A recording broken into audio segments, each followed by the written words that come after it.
Ayun, panibagong problema na naman. Itong lock ng ating chain maluwag. Kaya tara, susiin natin.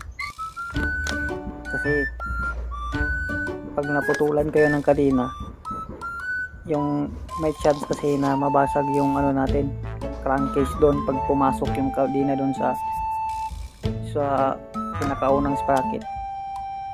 Mababasag yung crankcase doon kasi malakas yan. So dito, ayan, sa pagsusuri natin, hindi naman siya basta makakalas doon sa dito banda sa taas. Tapos may lock naman na kakapit, so all goods. Ibabalik lang to. Tapos itong kadena natin, OKM yan, yung brand silver, so all goods yan. Balik natin. Alright,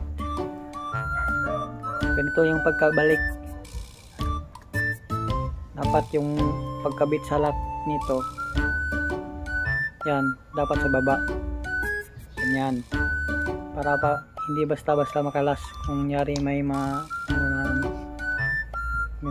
magic na mangyari at makalas. So alright, very nice, all goods, approved.